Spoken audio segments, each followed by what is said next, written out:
Vandeham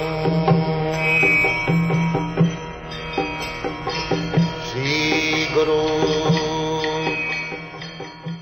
The following is a class on the Srimad Bhagavatam, 2nd Canto, 3rd Chapter, text number 19, given by His Divine Grace, A.C. Bhaktivedanta Swami Prabhupada, recorded on the 14th of June, 1972, in Los Angeles, California. Sri Rupam Chakrajatam. So, swa means dog, and bid baraha. There are two kinds of hogs. One is that we see generally in towns and villages. That is baraha. Baraha means hogs. They eat stool, bir baraha. Another, a jungle baraha. They have got a big, what is called? Tusk. Yes. That is more dangerous. They live in the jungle. And bir baraha means they live in the village, finding out where is stool, where is stool, where is stool. Sabir baraha ushtra. Ushtra means camel. And khara means ass.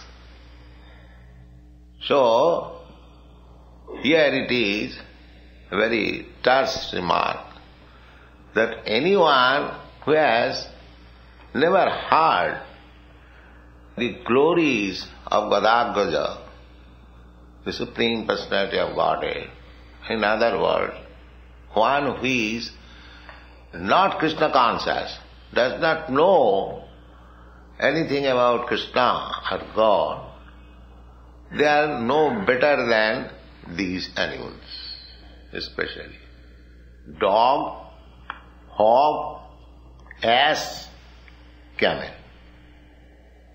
Why these four kinds of animals have been selected to compare? That is explained. Shaw means dog. A dog, however powerful it may be, very strong, stout, and unless it has got a master, its life is very precarious. Dog. Just see our education at the present moment, very advanced education. Many Indian students come here also to take advanced education.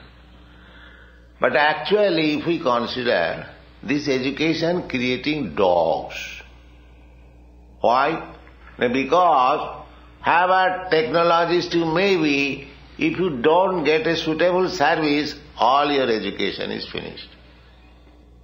Therefore, after education, you will have to write application. My dear sir, I am such and such qualified dog.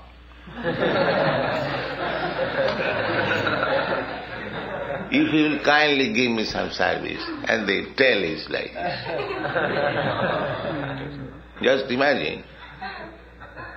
If by education he becomes independent, just like Vedic culture, the Brahmins, the Kshatriyas, the Vaishyas, they are independent.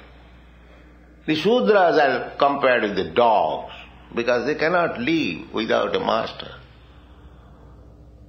Brahmin, he will not accept anyone's service. That is real Brahmin. A Kshatriya will never accept anyone's service. And why the battle of Kurukshetra was there? The Kurus, they took away the whole kingdom of the Pandavas, but they are Kshatriyas, how they will live. Therefore, the fight was necessary. The Kshatriyas must have some land to collect taxes. That is the Kshatriya's source of income. The Brahmin source of income Pathan, pathan, jajan, jajan. They must be learned scholar. They must teach others. They must be devotee and teach others how to become devotee. They must take contribution and must spend for Krishna. This is Brahmin. No service. Normally, no Brahmin. Sanatana Goswami, Rupa Goswami, they were born in high-class Brahmin family, Saraswat Brahmin. But because they accepted the service of Nawab Hussain Shah, immediately they were rejected from Brahmin society. It is by the grace of Chaitanya Mahaprabhu that they again became Goswamis. Otherwise, they were rejected. No Brahmin could take service, and especially service of a low-class man. That is, in Bhagavad you will see, especially that if a Brahmin is in difficulty, he may accept the profession of a Kshatriya or at most of a Vaishya, but never take the profession of a Shudra. What is the profession of Shudra? Shudra is paricharyatmakam karjam Shudra karma savavajam. One who is hankering after service, he is Shudra. He has no capacity to live independently. The Brahmin, real Brahmin, he will starve. He will die out of starvation. He will never accept anyone's service. That is Brahmin. Unchavritti. If he has no income, he will go on the field, and when the grains are taken away, some grains fall down, they will pick up all those grains and live on that. Still will not go to anyone that I am hungry, give me something. No. Unchavritti. So, our education, and why we are so independent? Because the education was very high, Vedic education, satisfied with Brahma realization, Brahma Bhuta Prasannatma.